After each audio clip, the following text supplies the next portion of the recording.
أنفسنا ومن سيئات أعمالنا من يهده الله فلا مضل له ومن يضلل فلا هادي له وأشهد أن لا إله إلا الله وحده لا شريك له وأشهد أن محمدا عبده ورسوله أما بعد فإن خير الحديث كتاب الله وخير الهدي هدي محمد صلى الله عليه وسلم وشر الأمور محدثاتها وكل محدثة بدعة وكل بدعة ضلالة وكل ضلالة في النار. فقد قال الله تبارك وتعالى في كلامه المجيد: أعوذ بالله من الشيطان الرجيم. يرفع الله الذين آمنوا منكم والذين أوتوا العلم درجات والله بما تعملون خبير. وقال النبي صلى الله عليه وسلم: من يرد الله خيرا يفقهه في الدين. رب اشرح لي صدري ويسر لي أمري واحلل عقدة من لساني يفقهوا قولي. رب زدني علما. تمام قسم کی تعریفات، کبریائی، بڑائی و برتری اس پاک رب العزت کے لیے لائق و زیبا ہے جو خالق کائنات و مالک ارض و سما ہے، جو مختار کل ہے، جو وحدہ لا شریک لہ ہے. پوری کائنات کا نظام اسی کے ہاتھ میں ہے.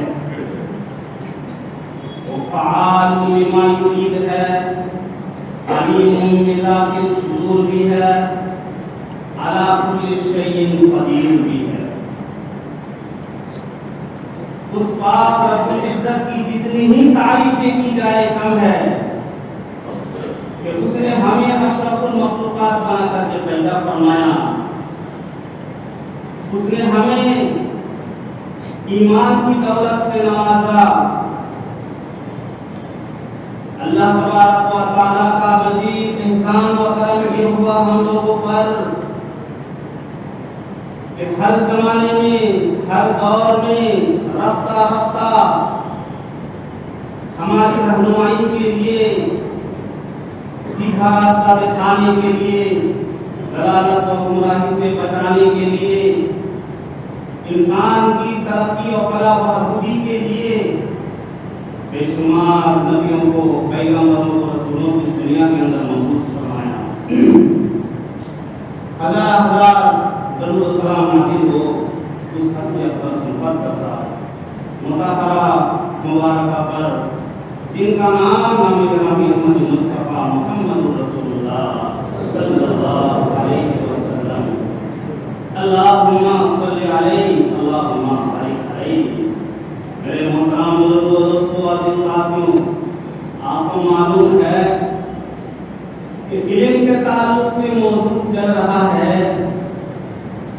یہی وہ علم ہے جس کے ذریعے سے اللہ تبارک و تعالی کسی قوم کو اوپر اٹھاتا ہے، مقام و مرتبہ عطا فرماتا ہے، اور اس کے چھوڑنے سے اللہ تبارک و تعالی قوم کو ذلیل و خوار کرتا ہے.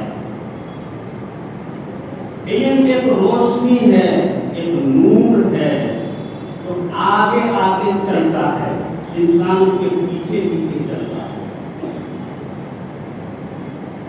اس علم کے ذریعے سے قوم ترقی کرتی ہے، کامیابی کی آخری منزل تک پہنچتی ہے. اور جس قوم میں علم نہ ہو، جس قوم میں کلچر نہ ہو، جس قوم میں تعلیم نہ ہو، وہ قوم آگے نہیں بڑھ سکتی. اس دنیا میں ناکامیوں کا سامنا کرنا پڑتا ہے اور کل قیامت کے دن بھی ناکامیوں کا منہ دیکھنا پڑے گا۔ میرے پیارے ساتھیوں، اللہ کے نبی صلی اللہ علیہ وسلم جب اس دنیا کے اندر مبعوث ہوئے تو کئی طریقے سے قوم کو تعلیم دی، تربیت فرمائی اور کہا کہ بعثت معلما، کہ میں معلم بنا کر کے بھیجا گیا ہوں تمہارے درمیان، معلم بنا کر کے بھیجا گیا ہوں تاکہ میں تمہیں علم سکھاؤں، تمہارے نفوس کا تزکیہ کروں، کتاب اور حکمت سکھاؤں۔ قد من اللہ علی المؤمنین اذ بعث فیہم رسولا من انفسہم یتلو علیہم آیاتہ ویزکیہم ویعلمہم الکتاب والحکمہ۔ نبی کی بعثت اس لیے ہوئی ہے، اللہ تبارک و تعالیٰ فرماتا ہے کہ لوگوں کو میری آیاتیں کو پڑھ پڑھ کر کے سنائیں، لوگوں کو کتاب سکھائیں اور حکمت بتائیں۔ لہذا اللہ کے نبی صلی اللہ علیہ وسلم کے ارشادات کے مطابق ہم کو بھی اس راہ پر چلنا پڑے گا، اسی راہ پر چل کر کے ہم کامیاب ہو سکتے ہیں۔ اس علم کی برکت تو ایسی ہے کہ انسان کو دنیا کے اندر عزت ملتی ہے، رفعت ملتی ہے، مقام ملتا ہے، مرتبہ ملتا ہے، اور کل قیامت میں بھی کی زندگی میں بھی بچاؤ اور نجات کا ذریعہ ہے۔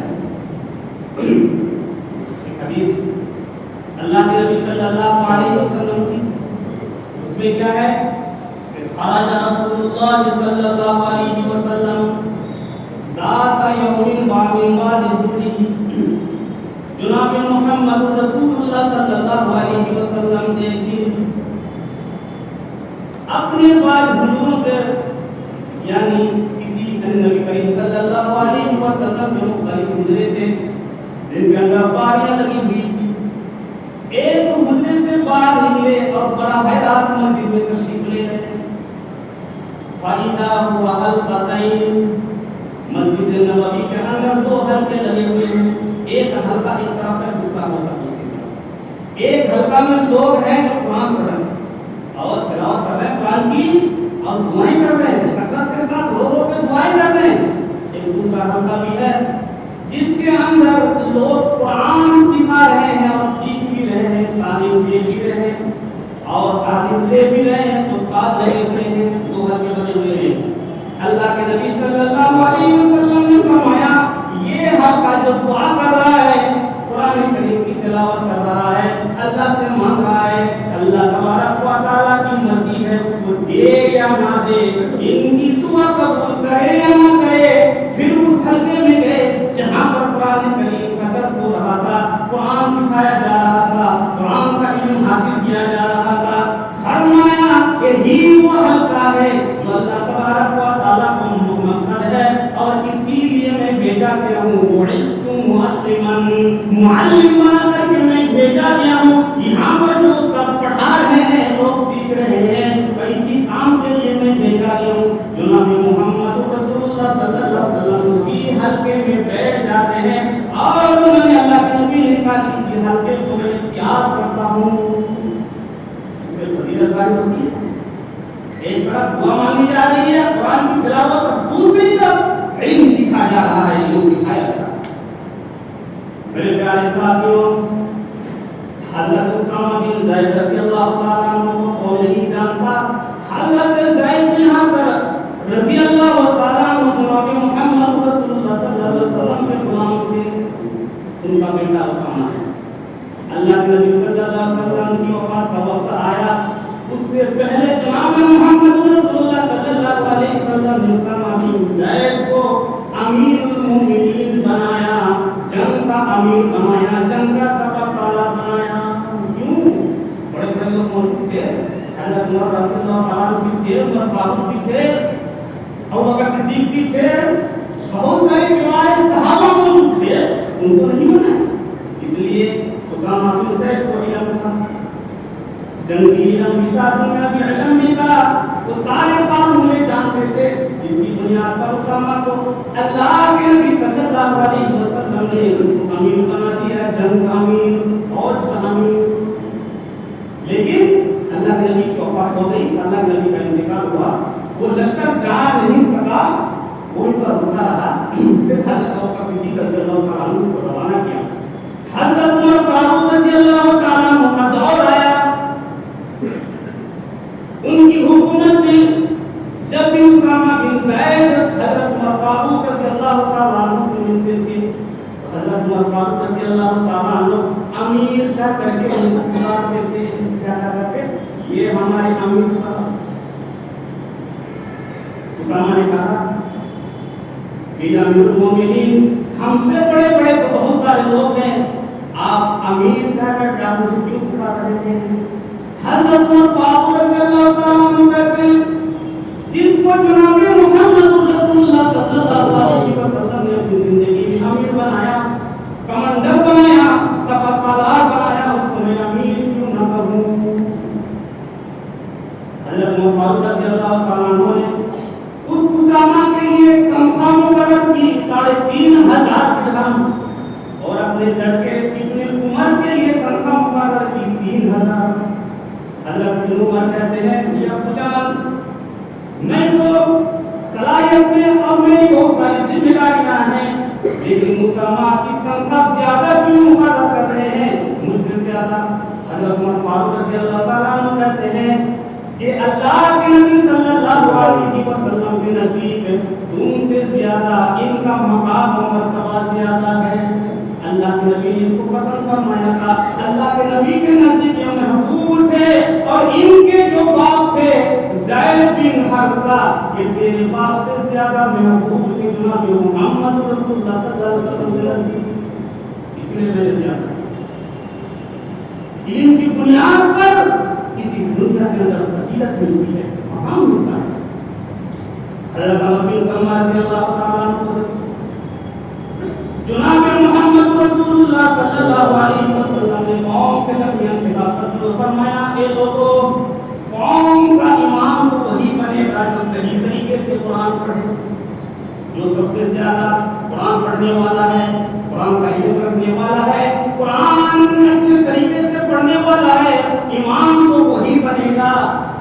عمر بن سلمہ رضی اللہ تعالیٰ عنہ جو والد صاحب وہاں پر موجود تھے، وہ گھر واپس اپنے قوم کے درمیان آئے اور لوگوں کو بلایا، دیکھا کہ سب سے زیادہ قرآن جاننے والا کون ہے؟ کوئی بھی نہیں، سب سے زیادہ قرآن جاننے والا ہے تو کون ہے؟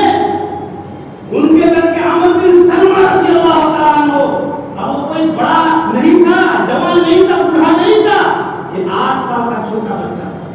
کتنے سال کا؟ 8 سال کا چھوٹا بچہ، 8 سال کا چھوٹا بچہ قرآن بہترین طریقے سے پڑھ رہا ہے۔ لوگوں نے 8 سال کے بچے کو امام بنا دیا، لوگوں کی امامت پڑھانے لگے۔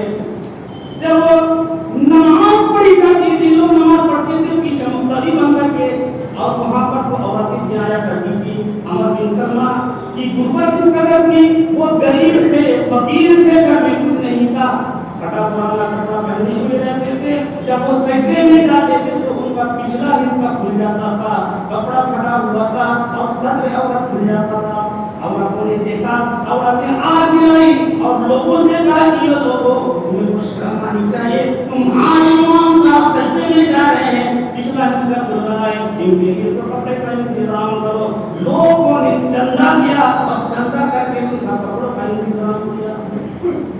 میرے پیارے صاحب، عمر بن سلمہ چھوٹا سا بچہ 8 سال کا، 2 کی عمر کا ہے، یہ کس بنیاد پر ہے؟ اللہ کی علم کی وجہ سے۔ میرے پیارے ساتھیوں، اس دنیا میں مقام و مرتبہ ہے، اور اخروی زندگی میں نجات کا ذریعہ کس طریقے سے ہے؟ آپ کو معلوم ہے جب انسان مر جاتا ہے، مرنے کے بعد سارے اعمال منقطع ہو جاتے ہیں، کوئی عمل نہیں کرتا، قبر میں رکھا جاتا ہے۔ جب قبر میں رکھ دیا گیا تو پھر اس مردے کے سامنے جو مراحل پیش آتے ہیں، جو واقعات پیش آتے ہیں، سب سے پہلے جو سوال ہوتا ہے وہ کون سا ہوتا ہے؟ آپ کو معلوم ہے، سب کو معلوم ہے. اس طریقے سے منکر نکیر سوال کرتا ہے. اچھا وہاں کو کون بچائے گا؟ جب انسان قبر کے اندر چلا جاتا ہے تو آپ کا مال آپ کو بچانے کے لیے نہیں جائے گا، آپ کا دکان و مکان بچانے کے لیے نہیں جائے گا، آپ کی اولاد آپ کو بچانے کے لیے وہاں پر نہیں جائے گی. وہاں اگر بچائے گا تو علم ہی آپ کو بچا سکتا ہے. ایسے مردے کو اٹھایا جائے گا، زندہ کر دیا جائے گا، منکر نکیر آئیں گے، فرشتے آئیں گے، سوال ہوگا من ربکا، تیرا رب کون ہے؟ ما دینک، تیرا دین کیا ہے؟ من محمد، یہ محمد کو تم جانتے ہو محمد کون ہے؟ اگر وہ مومن ہوگا، مسلمان ہوگا، پر جواب دے گا کہ میرا رب اللہ ہے اور میرا دین اسلام ہے اور محمد صلی اللہ علیہ وسلم اللہ کے رسول ہیں، ہمارے نبی ہیں، ہماری طرف ان کو بھیجا گیا تھا. اس کے بعد وہ فرشتے منکر نکیر حیدر سے پوچھیں گے کیا پوچھیں گے؟ ما یدری کا، تم نے جواب دیا ہے، سوالوں کا جواب دیا ہے، تمہیں کیسے معلوم ہوا، کیسے پتا لگا کہ ان سوالوں کا جواب یہ ہے؟ مردہ کیا کہے گا؟ وہ کہے گا قرأت کتاب اللہ وآمنت بہ وصدقت بہ. میں نے تو دنیا کے اندر کتاب پڑھا تھا، میں نے تو دنیا کے اندر قرآن کریم کی تلاوت کی تھی، اس کو میں سمجھا تھا، وہ میں پڑھا تھا، قرآن کو پڑھا تھا، اس کے ذریعے سے مجھے معلوم ہوا، اب اسی کتاب پر میں ایمان لایا تھا، اس کی تصدیق کری تھی. اس وجہ سے مجھے سوالوں کا جواب بالکل آ گیا، ذرا بھی مجھے کوئی پریشانی نہیں ہوئی. وہاں کون بچایا؟ علم بچایا. آپ یہاں سے رٹتے چلے جاؤ، ارے منکر نکیر سوال کریں گے، وہاں پر جا کر فٹافٹ جواب دے دوں گا.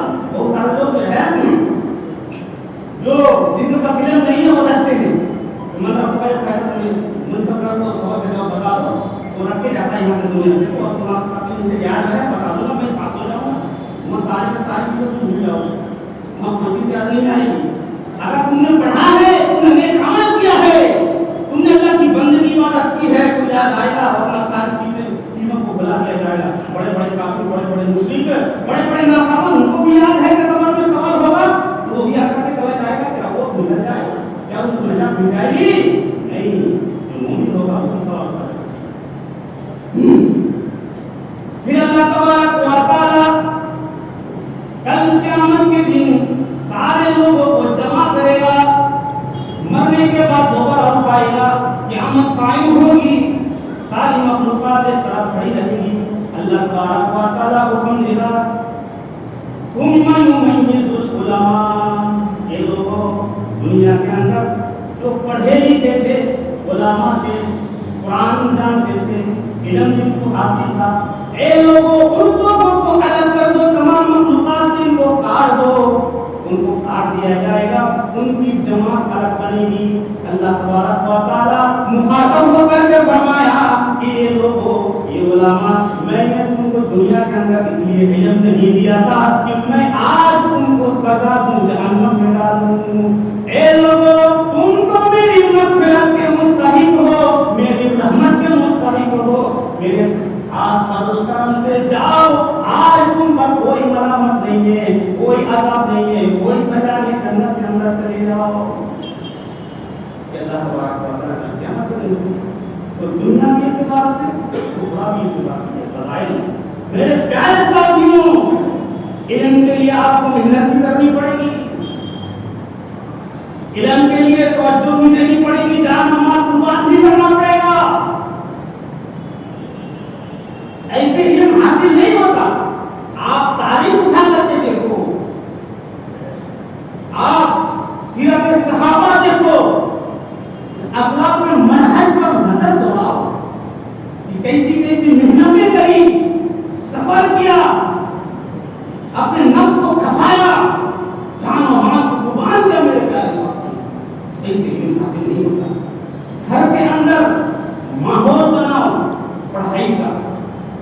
ماں باپ کا ذمہ داری یہ ہے کہ اپنی نگرانی میں اور اپنی ذمہ داری میں اپنے بچوں کو پڑھائے، ان کو چیک کرے، ان کی خبر لے. کہ ہمارے بچے آج کیا کر رہے ہیں. اگر گھر کے اندر اگر ماحول نہیں ہے، ماں باپ لاپرواہی کے شکار ہیں، بے توجہی کے شکار ہیں، تو آپ کے بچے پڑھ نہیں سکتے ہیں. دوسری بات کہ آپ اگر جن کو علم سکھا رہے ہیں، آپ کے بچے علم سیکھ رہے ہیں اور وہ حرام روزی نہیں کھا رہے ہیں، حرام روزی پیٹ پہ جا رہی ہے، حرام لقمہ جا رہا ہے، تو حرام لقمے کے ساتھ ساتھ یہ علم کا نور جن کے اندر باقی نہیں رہے گا. علم نور ہے، ایک روشنی ہے، نافرمانیوں میں، گندگی میں خباثت باقی نہیں رہ سکتا ہے. میرے پیارے ساتھیوں، اگر ہمارے بچے اگر بگڑ رہے ہیں، علم حاصل نہیں ہو رہا ہے، خراب ہو رہے ہیں، تو کہیں نہ کہیں غلطیاں ہم کر رہے ہیں اور کہیں نہ کہیں ہم حرام روزی کے شکار ہیں، ہم کھا رہے ہیں خود بھی اور بچوں.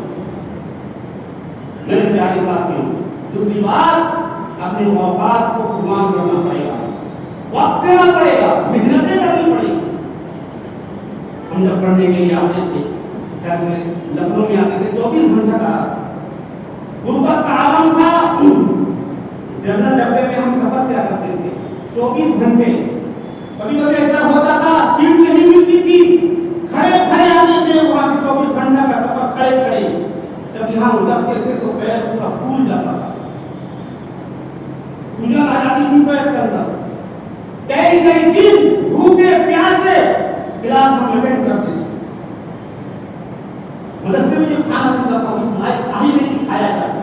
میرے پیارے ساتھی، خود کھانا بنا کر کے کھاتے تھے، گھر سے پیسہ نہیں آتا تھا، کئی کئی دن بھوکے رہتے تھے.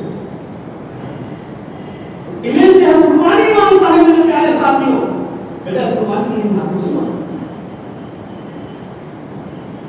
دیکھیے حضرت موسیٰ علیہ السلام کے واقعے کو دیکھیے. حضرت موسیٰ علیہ السلام اپنے قوم کے درمیان خطاب کر رہے ہیں. کسی نے سوال کیا، یہ موسیٰ علیہ السلام آپ تقریر بڑی اچھی کر رہے ہیں، لیکن آپ سے بھی زیادہ کوئی علم رکھتا ہے اس دنیا کے اندر؟ حضرت موسیٰ علیہ السلام نے فرمایا کہ نہیں، سب سے بڑا عالم تو میں ہوں، وانا عالم. اللہ تبارک و تعالیٰ کو یہ بات ناپسند ہوئی، اللہ کی طرف لوٹانا چاہیے تھا اور یہ کہنا چاہیے تھا. اللہ تبارک و تعالیٰ جانتا ہے اللہ نے جس کو جتنا علم دیا ہے اسی اعتبار سے علم کی تقسیم ہوئی ہے. اللہ کی مشیت کو شامل نہیں کیا اور کہہ دیا کہ میں سب سے زیادہ جاننے والا ہوں. اللہ تبارک و تعالیٰ کا یہ موسیٰ، ان سے بھی زیادہ کوئی ہے علم والا، جاؤ اس کے پاس، تم نبی ہو سکتے ہو، مقرب ہو سکتے ہو، لیکن جاؤ وہاں جا کر کے علم حاصل کرو. کہاں؟ خضر علیہ السلام کو جانتے ہیں، ایک میرا بندہ ہے، دو سمندروں کے سنگم میں وہ رہتا ہے. روم اور فارس جو دو دریا ہیں، دو دریا آپس میں جو مل رہے ہیں، وہاں پر اس کا بسیرا ہے. وہاں چلے جاؤ، مہینوں تک سفر کرنا پڑے گا آپ کو. کیسے جاؤں؟ مچھلی پکڑو پھر بھونو، مچھلی پکڑ کر کے اس مچھلی کو اچھی طریقے سے اس کو بھون لیو، کیونکہ اپنے تھیلی میں رکھ لو، تھیلی میں رکھ لی. یوشع بن نون کو ساتھ میں لیا، جو خدمت کرنے والے تو بھی نبی تھے موسیٰ کے. پھر آپ سفر کرو، جاؤ ان کے پاس، خضر کے پاس چلے جاؤ. چلتے رہے کافی دن ہو گئے، اس سنگم تک پہنچ گئے تو دریا جہاں مل رہے وہاں تک پہنچ گئے. نیند آ گئی، آرام کرنے کے لیے لیٹے. جب دونوں لیٹ گئے، نیند آئی. یوشع بن نون ساتھ میں تھے، وہ دیکھ رہے تھے، تھیلی کی حفاظت کر رہے تھے. تو پتہ چلا کہ مچھلی کھا بھی چکے تھے، مچھلی کا آدھا حصہ وہ کھا بھی لیے تھے، آدھی مچھلی بچی ہوئی تھی، وہ گلو ہوئی مچھلی تھی. وہ مچھلی زندہ ہوتی ہے اس موقع پر اور سمندر میں کود پڑتی ہے، سمندر میں کودتی ہے، سرنگ بناتے ہوئے چلی جاتی ہے. حضرت موسیٰ علیہ السلام نے پھر آگے بڑھے. حضرت موسیٰ کو بھوک لگی کا مچھلی آؤ کھائے گے. ارے یہ تو بھول گیا، کیا ہوا؟ جہاں ہم لے کے ہوئے تھے وہ مچھلی کود گئی، زندہ ہو کر کے سمندر میں چلی گئی. موسیٰ علیہ السلام نے کہا وہی تو ہماری منزل تھی، وہی تو ہمارا مقام تھا. اس آدمی سے وہی ملاقات ہو گئی. چلو واپس. انہوں نے کہا کہ شیطان نے مجھے بلا دیا ہے. واپس آئے، اسی جگہ پر دیکھا کہ ایک آدمی چادر حضرت موسیٰ علیہ السلام نے سلام کیا، السلام علیکم، کہا کہ تم کون ہو؟ کہا کہ میں موسیٰ ہوں۔ حضرت خضر نے کہا کہ کون سا بنی اسرائیل والا؟ ہاں بنی اسرائیل کا میں موسیٰ ہوں۔ کہنے لگے کیا ضرورت ہے، کیا مقصد ہے تمہارے ملنے کے لیے؟ حضرت موسیٰ علیہ السلام نے کہا اللہ تبارک و تعالیٰ نے مجھے بھیجا تھا، اللہ تبارک و تعالیٰ نے مجھے بھیجا آپ کے پاس کہ میں آپ سے علم حاصل کروں۔ اچھا مجھے علم حاصل کر کے؟ ہاں آپ کو جو اللہ تبارک و تعالیٰ نے علم دیا تھا میں حاصل کروں گا۔ انہوں نے کہا کہ انک لن تستطیع معی صبرا، جو میرے پاس علم ہے اور جو میں کارنامہ دکھاؤں گا اس کو دیکھ کر تم برداشت نہیں کر سکتے، تم برداشت نہیں کر سکتے۔ نہیں میں برداشت کروں گا۔ ساتھ کرنے لگے ٹھیک ہے میرے ساتھ رہنا اور جو میں کروں گا خاموش رہنا، بولنا مت۔ ٹھیک ہے وہ دونوں چلنے لگے، کشتی پر سوار ہوئے۔ وہ غریبوں کی کشتی تھی، نئی کشتی تھی۔ جب بیچ میں پہنچے علیہ السلام نے کیا کہا، کشتی کو توڑ دی، ایک لکڑی اکھاڑ دی، ایسا بنا دیا۔ حضرت موسیٰ نے کہا یہ بیچارے ہم سے اجرت بھی نہیں دی، کرایہ بھی نہیں دیا، ایسے پار کر رہے ہیں ایک کنارے سے دوسرے کنارے، آپ نے کشتی توڑ دی۔ انہوں نے کہا کہ میں نے کہا تھا بولنا مت، ٹھیک ہے جلدی ہو جائے کشتی توڑ۔ اس بار جا کر کے پھر چلے، ایک گلی میں داخل ہوئے، دیکھا کئی بچے کھیل رہے، ایک بچہ وہ حضرت خضر نے پکڑا، گردن پر ہاتھ رکھا اور سر پر ہاتھ رکھا، گردن مروڑی اور اس بچے کی جان نکل گئی، قتل کر دیا اس کو۔ وہ نبی سے موسیٰ دیکھ کر کے کہا کہ آپ نے کیا کہا، ایک نفس کو آپ نے قتل کر دیا۔ انہوں نے کہا میں نے کہا تھا تم برداشت نہیں کر پاؤ گے، پھر تم بول بیٹھے اچھا مجھے وعدہ کیا کہ اس پر اگر میں بولوں گا تو اپنے سامنے مت رکھنا۔ چلو پھر ایک گاؤں میں داخل ہوئی، کھانا مانگا، کھانا نہیں دیا، ایک دیوار تھی ٹیڑھی ہو رہی تھی، گر رہی تھی، اس دیوار کو خضر علیہ السلام نے سیدھی کر دی۔ موسیٰ نے پھر بولا کہ ان بدبختوں نے تو کھانا تک نہیں دیا، پوچھا بھی نہ تو مہمان ہے، اب پوری دیوار آپ نے سیدھی کر دی، اجرت تو کم سے کم لے۔ انہوں نے کہا خضر علیہ السلام نے ھذا فراق بینی و بینک، اب تم میرے ساتھ نہیں رہ سکتے، وعدہ توڑ دیا، بول دیا یہ میرا علم ہے۔ اب جو واقعات پیش آئے میں بتا دیں گا۔ وہ کشتی جو تھی غریبوں کی کشتی تھی، ایک بادشاہ اس پر رہتا ہے، وہ نئی کشتی کو لے لیتا ہے، اب جو پرانی کشتی ہوتی ہے کشتی کو چھوڑ دیتا ہے۔ مجھے دھیان آیا کہ بیچارے کھاتے کماتے ہیں، یہ بادشاہ پکڑ لے گا، کشتی لے لے گا تو اس کو عیب در بنا، اس نے میں نے تھوڑی تھوڑا سا نقص پیدا کر دیا اس میں۔ یہ ہمت تھی وہاں پر۔ بچہ کو میں نے جو قتل کیا، اس بچے کے والدین بڑے نیک ہیں، صالح ہیں، یہ بچہ بڑا ہوگا اس شد پر اپنے والدین کو آمادہ کرے گا، اپنے ماں باپ کو یہ بگاڑے گا، بھائی سے یہ زحمت بنے گا، یہ بچہ بڑے ہوگا کس نے اس کو قتل کیا اور کس کی بات میں جو دیوار سیدھی کری، یہ تو یتیم بچوں کی دیوار ہے، ان کے ماں باپ نہیں ہیں، اس دیوار کے نیچے خزانہ چھپا ہوا ہے، یہ بچے جب بڑے ہوں گے تو اپنے ہاتھ سے خزانہ نکالیں گے، اگر دیوار گر جائے گی خزانہ اوپر آ جائے گا، سارے کے سارے گاؤں والے لوٹ لیں گے۔ یہ حکمت تھی۔ موسیٰ علیہ السلام نے کہا بڑا علم ہے۔ حضرت موسیٰ علیہ السلام حیرت میں پڑ گئے۔ حضرت خضر نے کہا تم علم کی بات کرتے ہو، تمہارے پاس بھی علم ہے، میرے پاس بھی علم ہے، لیکن آؤ میں تمہیں بتاؤں۔ سمندر کے کنارے پر گئے، بیٹھ گئے، ایک پرندہ آیا، ایک پرندہ آ کر کے سمندر میں چونچ ماری اور چونچ مار کر کے اپنی چونچ کو اٹھا لی، اس چونچ میں پانی لگا۔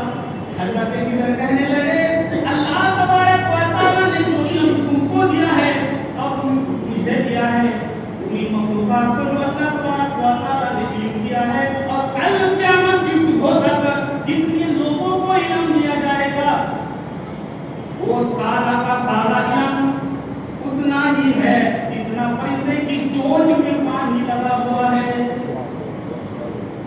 پرندے کی چونچ میں جتنا پانی لگا ہوا ہے اتنا ہی علم ہے جو اللہ تبارک و تعالیٰ نے لوگوں کو دیا ہے، جتنے پیغمبر ہیں، جتنے ولی ہیں، جتنے صحابہ ہیں، اور پوری مخلوقات کے علم کو جمع کر لیا جائے تو اس پرندے کی چونچ میں برابر بھی وہ علم نہیں ہو سکتا ہے۔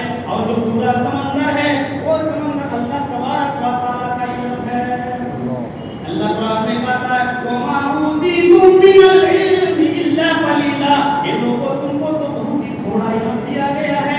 وہ لوگوں کو جب تھوڑا تم علم حاصل ہے تو پھر علم پر اتنا تکبر کیوں, علم پر اتنا گھمنڈ کیوں, علم پر اتنا کیوں تم اتراتے ہو؟ لوگوں کو جو علم دیا گیا ہے وہ زیادہ نہیں ہے, بالکل ذرہ برابر علم ہے. میرے پیارے ساتھیوں, علم جو سب سے پہلی چیز پیدا کرتا ہے وہ تکبر اپنے اندر لاتا ہے, تکبر پیدا کرتا ہے. کسی کو تھوڑا سا علم مل جائے وہ تو اپنے علم پر اترا رہا ہے کہ جو میں کہہ رہا ہوں وہ صحیح ہے, دوسرا جو کہہ رہا ہے وہ غلط ہے. اسی بنیاد پر آپ دیکھنا ایک دوسرے کی ٹانگیں کھینچی جا رہی ہے. اگر فلاں عالم نے, فلاں آدمی نے تھوڑا سا مسٹیک کر دیا یا اس سے تھوڑی غلطی ہو گئی یا پھر اپنے نظریہ کے مطابق ان کا نظریہ نہیں ہے تو ہم فوراً کہہ دیتے ہیں کہ ان کے پاس کوئی علم نہیں ہے, وہ تو جاہل ہے, وہ تو پڑھا لکھا نہیں ہے, ان کے پاس کوئی ڈگری نہیں ہے. وہ لوگ تم پہ کس نے حق دیا ہے کہ تمہیں دوسرے کو جاہل کہو اور تم کو کہ وہ پڑھا لکھا نہیں ہے, وہ عالم نہیں ہے؟ کیا تم نے دیکھا تھا اللہ تبارک و تعالیٰ نے تم کو شاہد بنایا تھا؟ یہ میرے پیارے ساتھیوں تو یہ الزام ہے, اور الزام کے بنیاد پر جناب محمد رسول اللہ صلی اللہ علیہ وسلم نے کہا جو کسی پر الزام لگا تو اس کو کوڑے لگائے جائیں گے. الزام کے بنیاد پر کون عالم کون نہیں ہے ہم کو کیا پتا؟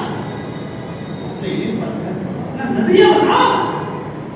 صحابہ کو دیکھو, صحابہ کے درمیان بہت ساری کرامات تھے, علماء میں, فقہاء میں, محدثین میں بہت سارے اختلاف پیدا ہوئے, لیکن انہوں نے کسی کو کوئی جاہل نہیں کہا, کسی کو غیر عالم نے کسی پر تعین تشریح نہیں کیا, کسی کو برا بھلا نہیں کہا, کسی کو شیطان نہیں کہا. میرے پیارے ساتھی, اللہ تبارک و تعالیٰ نے تھوڑا سا علم دیا, اس علم پر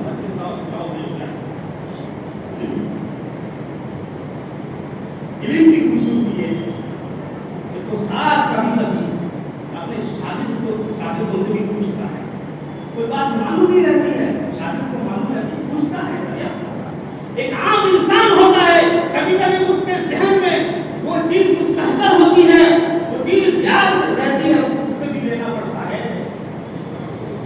حضرت سلیمان علیہ السلام کو دیکھو, انہوں نے کیا کہا. حضرت سلیمان علیہ السلام کی بڑی حکومت ہوئی, پوری دنیا کے بادشاہ تھے, پوری دنیا پر حکومت کر رہے تھے. لیکن کیا ہوا, حاضری دے رہے ہیں, اس کی پوری مخلوقات کی حاضری دے رہے ہیں, حاضری لے رہے ہیں, جنات کی حاضری لے رہے, جانوروں کی حاضری لے رہے, پرندوں کی حاضری لے رہے, کیڑے مکوڑے کی. وَتَفَقَّدَ الطَّيْرَ فَقَالَ مَا لِيَ لَا أَرَى الْهُدْهُدَ أَمْ كَانَ مِنَ الضَّالِّينَ. سب کی حاضری ہے لیکن ایک پرندہ غائب ہے. کیا بات ہے, پرندوں کو وجود نہیں ملا, پتہ نہیں کہاں ہے. کہا لَوْ أَعْذِبَنَّهُ عَذَابًا شَدِيدًا أَوْ لَأَذْبَحَنَّهُ أَوْ لَآتِيَنَّهُ بِسُلْطَانٍ مُبِينٍ. تو ماں میں جواب لے کر کے آئے گا تو بچ جائے گا, ورنہ اس کو ذبح کر کے کھا ڈالوں گا. شدید عذاب کہاں ہے, اتنے میں وہ آ جاتا ہوں پرندہ, کہاں تھے؟ اس نے کہا یہ سلیمان آپ بادشاہ ہیں, پوری دنیا پر آپ کی حکومت ہے, لیکن آپ کو اتنا بھی معلوم نہیں ہے کہ آپ کی حکومت میں ملکہ سبا ایک رانی ہے, وہ غیر اللہ کی عبادت کر رہی ہے, اس کی قوم غیر اللہ کی عبادت کر رہی ہے, چاند و سورج کی پرستش کر رہی ہے, آپ کو معلوم نہیں. میں وہ تو وہ علم لے کر کے آیا ہوں, آپ کے پاس نہیں ہے. پرندہ علم لے کر کے آیا, ایک پرندہ کے ذہن دیکھو, ایک کفر شرک دیکھ کر کے آیا, تڑپ رہا ہو, شرک ہو رہا ہے, کفر ہو رہا ہے. ایک پرندہ کے اندر اتنا احساس ہے, آج انسان کا اندر اتنا احساس نہیں, مسلمانوں کے اندر اتنا احساس نہیں. ان کی آنکھوں کے سامنے کفر ہو رہا ہے, شرک ہو رہا ہے, اللہ کی حدود کو توڑا جا رہا ہے, شریعت کی خلافی کی جا رہی ہے, رسم و رواج کا فروغ ہے, نافرمانیاں ہو رہی ہے, گناہ ہو رہا ہے, لیکن انسان کو کوئی احساس تک نہیں ہے. حضرت سلیمان علیہ السلام نے کہا ٹھیک ہے, میں بھیجوں گا, کسی کو تحقیق کروں گا. بھیجا گیا, تحقیق ہے کہ واقعی وہ ملکہ سبا رانی ہے, وہ غیر اللہ کی عبادت کر رہی ہے. حضرت سلیمان علیہ السلام نے کہا کہ تم اللہ پر ایمان لاؤ, میرے پاس آ جاؤ. اس نے اپنے لوگوں کو جمع کیا اور کہا کہ سلیمان کی طرف سے خط آیا ہے, کیا کریں؟ انہوں نے کہا کہ ہم تو مقابلہ کریں گے. انہوں نے کہا, رانی نے کہا میں اس کا نام حاجتوں پر بھیجوں گی, اگر سلیمان علیہ السلام کا قبول کر لیتے ہیں تو میں سمجھوں گی کہ اللہ کے نبی نہیں ہے, آپ مقابلہ کرو. نہیں کرتا ہے تو سمجھنا اللہ کا نبی ہم قبول نہیں کر سکتے. ہدیہ تحفہ بھیجا گیا ہے دھیرے سے ہمارا نے ریجیکٹ کر دیا. تمہارا ہدیہ تم کو مبارک ہو, اللہ نے جو ہمیں دیا ہے میرے لیے بہت کی ہے, واپس سے نہیں لیا. اچھا تو نبی ہے, چلو آپ کو ایمان لانا پڑے گا. حضرت وہ بلکہ اس بار وہاں سے چلتی ہے اپنی قوم کے ساتھ سلیمان علیہ السلام کے پاس آتی ہے. حضرت سلیمان علیہ السلام میٹنگ کرتے ہیں, کہتے ہیں کون ہے تم میں سے وہ ملکہ سبا آ رہی ہے, اس سے پہلے اس کا عرش, اس کا تخت جو 7 محلوں کے اندر موفر ہے, وہ سیکورٹی کے ساتھ بند ہے, وہ کون لا سکتا ہے؟ اس کا آنے سے پہلے کون لا کر کے دکھائے گا؟ قال عفریت من الجن, ایک جن بڑا ہوتا ہے اور بہت ہی بڑا اس کا جسم ہے, بہت پہاڑ کا بڑا جسم ہے. وہ جن کہنے لگا کہ میں آؤں گا, انا آتی کبھی قبلا ان تقوم مقامی, کہ آپ اپنی جگہ سے نہیں اٹھیں گے اس سے پہلے میں حاضر کروں گا. حضرت سلیمان کو اس سے پہلے مجھے چاہیے. فرمایا ایک آدمی بیٹھا ہوا تھا, قال الذی عنده علم من الکتاب انا آتی کبھی قبلا ان تقدر الیک ترفض. اس کو اللہ نے علم دیا تھا, اس کو اللہ نے کتاب دی تھی, وہ آدمی تھا جو حضرت سلیمان علیہ السلام کے کاتب تھے, وہ لکھا کرتے تھے علم کا. وہ کہنے لگا یہ سلیمان پلک جھپکنے کے برابر بھی میں وقت نہیں لگاؤں گا, اس سے پہلے میں لا کر کے آپ کے سامنے حاضر کر دوں گا. حضرت سلیمان علیہ السلام نے نگاہ اٹھائی, یمن کی طرف دیکھا اور دیکھنے کے بعد پھر تو سامنے کی طرف دیکھا تو وہ عرش پر مصطفیٰ کا عرش سامنے موجود تھا, وہ عرش موجود تھا. اتنی دیر میں لگا تھا اور اس چیز کی وجہ سے علم ہمارے پاس. میرے پیارے صاحب آج آپ نے گھر پر سلیمان کا اللہ کا فضل ہے, یہ اللہ کا خاص فضل ہے. ملکہ سبا آئی سامنے, حضرت سلیمان نے کہا کہ دیکھو یہ جو عرش ہے کب ہے تمہارا ہے, اس نے کہا میں اسی طرح لگ رہا ہے. اس کو ہم مان بھی نہیں تھا کہ سیکورٹی کے اندر بند ہے, وہ کیسا رہے گا, کہ اسی طرح ہے, نہیں یہ تمہارا ہی ہے. وہ حیران رہ جاتی ہے اور کہتی ہے انی ظلمت نفسی مع واسلمت مع سلیمان للہ رب العالمین, میں نے اپنے اوپر ظلم کیا تھا شرک کر کے, اب تو میں سلیمان علیہ السلام پر اور اس بات پر عزت اور ایمان لاتی ہوں جو سارے جہان پر ملکہ سبا ایمان لاتی. میرے پیارے ساتھیوں یہ تمام واقعات ہمارے لیے آتی ہیں, لیکن یہ علم میرے پیارے ساتھیوں دھیرے دھیرے ختم ہوتا چلا جائے گا, دھیرے دھیرے ہوتا چلا جائے گا, جہل پھیلتا چلا جائے گا. ایک آدمی جائے گا, ایک عالم جائے گا, اس سے کم تر آئے گا, ایک جائے گا تو اس سے بڑا نہیں آئے گا, اس سے علم والا نہیں آئے گا. یہ ایک چلا جائے گا, اس سے اور کم تر آئے گا, پھر دوسرا چلا جائے گا, اس سے اور کم تر آئے گا. اس طریقے سے علم ختم ہوتا چلا جائے گا دھیرے دھیرے. وہ حدیث بھی سامنے آ جائے گا آپ کو. اللہ کے نبی صلی اللہ علیہ وسلم فرمایا لا یقرأ ما صلاۃ ولا صدقہ ولا نسک ولا صیام. ایک زمانہ ایسا آئے گا کہ لوگ ساری کی ساری چیزوں کو بھول جائیں گے, صدقہ کیا پتہ نہیں رہے گا, روزہ کیا پتہ نہیں رہے گا, نماز بتانے والا کوئی نہیں رہے گا, وضو کا طریقہ بتانے والا کوئی نہیں رہے گا. وہ کہتے ہیں کچھ لوگ بوڑھے رہ جائیں گے جو والا قسم کے صرف لا الہ الا اللہ پڑھیں گے. لا الہ الا اللہ کا معنی مطلب جب پوچھا جائے گا وہ کہتے ہیں پتہ ہم کو نہیں ہے, وہ باپ دادا پڑھتے ہیں, ہم پڑھ رہے ہیں. حذیفہ سے کہا گیا تو وہ لا الہ الا اللہ کیا فائدہ پہنچائے گا اس کو. حضرت حذیفہ رضی اللہ تعالیٰ عنہ نے منہ گھما لیا, دوسری بار منہ گھما لیا, تیسری بار منہ گھما لیا, کہا کہ یہی لا الہ الا اللہ ہے جو کل قیامت کے دن جہنم کی آگ سے بچائے گا. لیکن تو کچھ پتہ نہیں رہے گا میرے پیارے ساتھیوں. ایسے لوگ آ جائیں گے جو بڑا لوگ پیدا ہو جائیں گے, کچھ بھی نہیں. اسی لیے کہتا ہوں علم کی قدر کرو, علم کی تعظیم کرو, ان کو علم کو اپنا شعار بنا لو میرے پیارے ساتھیوں, اور اپنے بچوں میں اور اپنے گھروں میں, اپنی نئی نسل میں, اپنے نوجوانوں میں اس کو عام کرو, سکھاؤ. اسی کے ذریعے سے آپ کو ترقی مل سکتی ہے, نجات مل سکتی ہے, کامیابی مل سکتی ہے. اس کے علاوہ نہیں. اللہ تبارک و تعالیٰ سے دعا ہے کہ اللہ تعالیٰ نے توفیق عطا فرما, یا اللہ تعالیٰ نے میں نافع حاصل کرنے کی توفیق عطا فرما, اس کے لیے جدوجہد کرنے کی توفیق عطا فرما.